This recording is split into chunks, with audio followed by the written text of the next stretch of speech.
नमस्कार प्रिय विद्यार्थियों, स्वागत है आपका वीकेएस फिजिक्स एकेडमी में।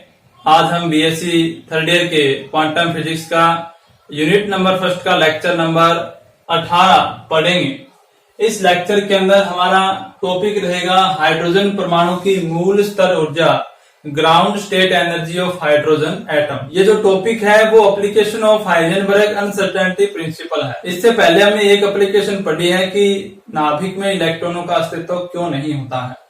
ये जो टोटल एप्लीकेशन है वो 4 एप्लीकेशन अपने पास आती हैं। बीएससी बीएड थर्ड ईयर के अंदर जो पहले हम पढ़ चुके हैं नाभिक वाली, वो एक एप्लीकेशन लगती है और जनरल बीएससी में टोटल सभी एप्लीकेशन है वो लागू होती हैं। तो बीएससी बीएड के विद्यार्थी जो है वो नॉलेज में इंक्रीमेंट करने के लिए इसको देख सकते हैं, आराम से रफ कॉपी में लिख सकते हैं, लेकिन नोट्स बनाने की आवश्यकता नहीं है। बनाना चाहते हैं तो बना भी सकते हैं, लेकिन सिलेबस के हिसाब से टॉपिक उसमें इंक्लूडेड नहीं है। तो हाइड्रोजन परमाणु की मूल स्तर की जो ऊर्जा है, ग्राउंड स्टेट एनर्जी है, वो हमें ज्ञात करनी है अपने हाइजेनबर्ग के अनिश्चितता सिद्धांत का उपयोग करते हुए। इसके लिए हम क्या करेंगे, सबसे पहले नाभिक कह सकते हैं, ये यहाँ पे मैं प्रोटॉन को केंद्र मान सकता हूं। प्रोटॉन को केंद्र मानते हुए आर त्रिज्या का हम एक गोला खींचते हैं कुछ इस प्रकार से।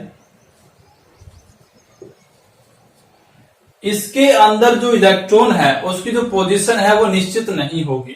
एक कारण तो ये कि इलेक्ट्रॉन है वो इस एटम के अंदर क्या रहता है, मूवमेंट करता रहता है, कक्षाओं में चक्कर लगाता रहता है। बात अगर हम हाइड्रोजन एटम की कर रहे हैं तो उसमें एक ही इलेक्ट्रॉन होगा, तो वो उसके पास मोमेंटम भी है, वेलोसिटी भी है, उसका मास भी है। इस वजह से उसकी जो पोजीशन में अनिश्चितता है वो यहाँ पर होगी। वो कितनी होती है, हम मान लेते हैं वो डेल एक्स है। किसके बराबर होगी, इस एटम के अंदर इस अनिश्चितता को यानी पोजीशन को डिफाइन करने वाली जो राशि है वो इसकी रेडियस है। तो ये जो आर दूरी के अंदर जो अनिश्चितता हम बता सकते हैं कितनी हो सकती है, ये होगी डेल एक्स बराबर आर। अब ये तो आर की वैल्यू आ गई, यानी पोजीशन में अनिश्चितता आ गई उसके। अब हमें क्या करना है, उसके मोमेंटम के अंदर भी अनिश्चितता ज्ञात करनी होती है। तो अब हम सहायता लेते हैं हाइजेनबर्ग के अनिश्चितता सिद्धांत की। हाइजेनबर्ग के अनिश्चितता सिद्धांत से क्या होता है, del x del p x greater than equal to h cross upon 2। ये इसका शुद्ध रूप है। कंडीशन के हिसाब से हम इसको सिर्फ एच क्रॉस के बराबर भी ले सकते हैं, एच के बराबर भी लेते हैं, और इन दोनों में से कोई एक साइन का यूज भी हम करते हैं। तो यहां पर देखिए ये जो मोमेंटम है इसमें एक्स डायरेक्शन का कोई काम नहीं है, तो यहां से हम सिर्फ डेल पी लिखेंगे। यहां से मैं इक्वल का निशान यूज कर लूंगा और सिर्फ एच क्रॉस के बराबर इसको रखूंगा। ये फॉर्मूला अपने को अप्लाई करना है इस कंडीशन के अंदर। तो पोजीशन के अंदर अनिश्चितता तो हमारे पास आ जाती है। यहां से मोमेंटम के अंदर जो अनिश्चितता उसको ज्ञात कर लेते हैं। वो कितनी आएगी, एच क्रॉस अपॉन आएगी डेल एक्स, और डेल एक्स की वैल्यू कितनी है, आर है, तो एच क्रॉस अपॉन कितनी आ जाएगी, आर। अब हमारे पास मोमेंटम में अनिश्चितता जो है वो एच क्रॉस अपॉन आर आ चुकी है, या आप ये कह सकते हैं कि एच क्रॉस अपॉन आर की कोटि का यहाँ पर मोमेंटम में अनिश्चितता आई है। तो जो इलेक्ट्रॉन का मोमेंटम है वो कम से कम एच क्रॉस अपॉन आर के बराबर होना चाहिए। इसलिए इलेक्ट्रॉन का संवेग लगभग किसके बराबर होना चाहिए, एच क्रॉस अपॉन आर के। यानी यहाँ पे मैं पी भी लिख सकता हूं, डिनोट कर सकता हूं, यहाँ पे ये आ जाएगा। यानी संवेग है वो इसकी कोटि का होना चाहिए जिसमें इतनी अनिश्चितता यहाँ पर बताई गई है। अब अपना मुख्य काम है इसकी ऊर्जा ज्ञात करने का, और ऊर्जा ज्ञात करने के लिए पहले काइनेटिक एनर्जी ज्ञात करनी पड़ेगी, फिर पोटेंशियल एनर्जी ज्ञात करनी पड़ेगी। दोनों को ऐड करके हम क्या ज्ञात करेंगे, कुल ऊर्जा ज्ञात करेंगे। तो यहाँ पे हम ये कहेंगे कि इलेक्ट्रॉन की गतिज ऊर्जा, इलेक्ट्रॉन की गतिज ऊर्जा कितनी हो जाएगी, गतिज ऊर्जा उसको मैं के से रिप्रेजेंट कर दूं, मोमेंटम के पदों में लिखनी है, पी स्क्वायर अपॉन कितनी होती है, 2m, क्योंकि p बराबर क्या होता है, अंडर रूट 2m के। गतिज ऊर्जा और मोमेंटम में संबंध होता है, ये आप 11th क्लास में पढ़ चुके हैं। यहां से p की वैल्यू पुट कर दूंगा मैं, h cross upon r, p की वैल्यू, तो k बराबर क्या आ जाएगा, h cross square upon 2m r square. यह आ गई काइनेटिक एनर्जी। अब हम क्या ज्ञात करते हैं, पोटेंशियल एनर्जी। इलेक्ट्रॉन की स्थितिज ऊर्जा कितनी हो जाएगी, U, इसको मैं U से डिनोट कर देता हूं। अब देखिए नॉर्मली जो पोटेंशियल एनर्जी है उसका फॉर्मूला होता है K(Q1)(Q2) अपॉन R,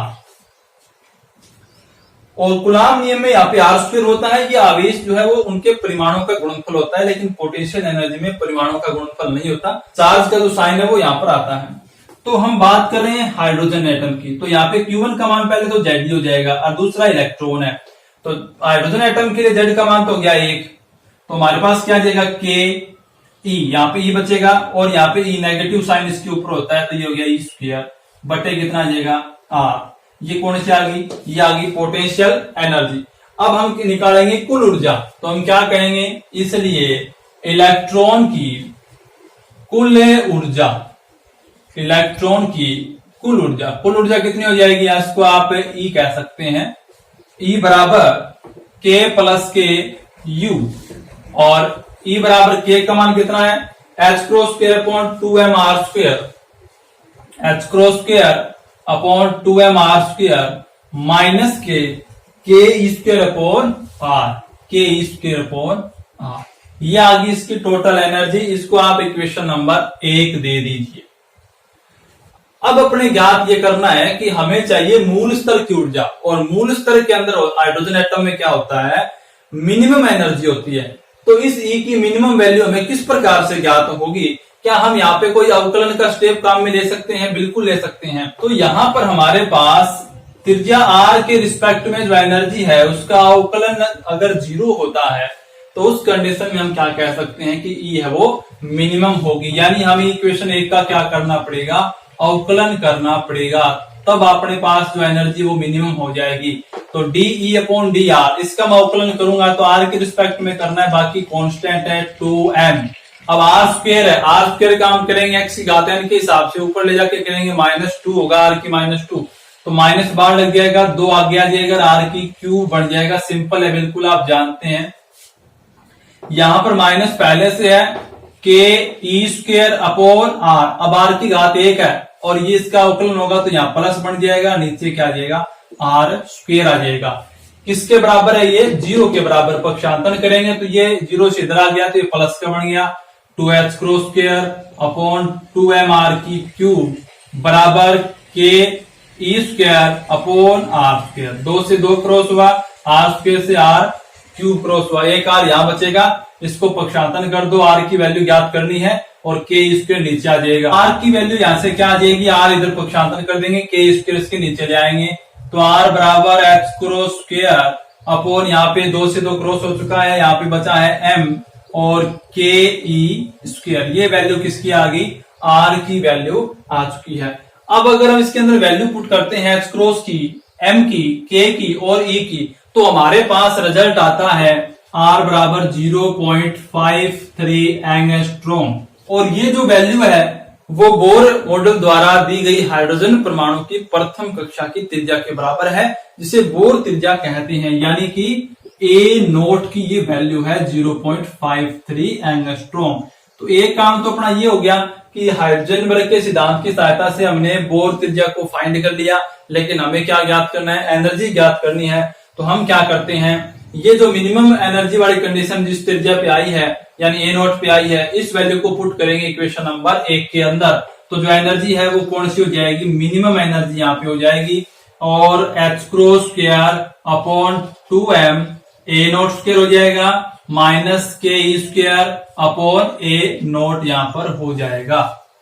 यानी R की जगह A0 पुट कर दिया मैंने। अब क्या करना है, जो A0 की वैल्यू है, यानी कि ये वाली जो R के बराबर ही है, ये वाली वैल्यू अपने यहाँ पे पुट करनी है। तो हमारे पास क्या आता है, E मिनिमम का मान, E मिनिमम बराबर h² अपॉन 2m, और A0² कितना हो जाएगा, h² यहाँ पे पहले से है तो h की 4 आ जाएगा नीचे, और m² ऊपर हो जाएगा, K² ऊपर चला जाएगा, E की 4 आ जाएगा ऊपर, फिर माइनस का निशान, Ke² बटे A0 की वैल्यू कितनी है, h² आ जाएगा नीचे, और ये जो नीचे वाली वैल्यू ऊपर चली जाएगी m Ke²। यहां से आप देखेंगे कि h² से यहाँ पे h² कट जाएगा, m² से एक m कट जाएगा, बाकी चीजें कोई कैंसिल आउट यहाँ पर नहीं होती हैं, इस साइड में भी नहीं होती हैं। तो ई मिनिमम की वैल्यू जो है वो यहाँ पे क्या आएगी, देखें यहाँ पे क्या बचा, यहाँ पे बचा एक तो एम बच गया, एक के स्क्वायर बच गया, एक ही 4 बच गया, बटे यहाँ पे कितने बचे 2 और एच क्रॉस स्क्वायर बचे, माइनस में यहां पर क्या बचा के स्क्वायर हो जाएगा, एक तो एम रह गया, ई की 4 हो गया, और बटे में क्या बचा एच क्रॉस स्क्वायर बचा। अब मैं यहां से के स्क्वायर को कॉमन ले लेता हूं, तुम्हारे पास क्या आता है, कॉमन लेने के बाद हम देखते हैं।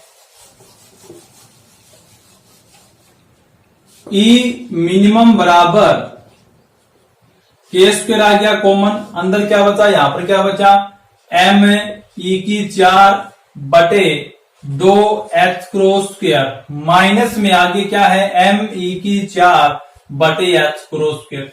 अब बड़े ध्यान से इनको देखिए कि ये वैल्यू जो है उतनी ही वैल्यू ये है, लेकिन ये हाफ है और ये 1 है, यानी ये स्टेप 1 है, ये 1/2 के साथ है, बाकी चीजें सेम है। तो इसमें से ये जब जाएगा माइनस के 1/2 की वैल्यू यहां रह जाएगी, तो ई मिनिमम बराबर minus k square dot 1/2 dot m e की 4 बटे 2 एच क्रॉस स्क्वायर, ये वैल्यू यहां पर आ जाती है।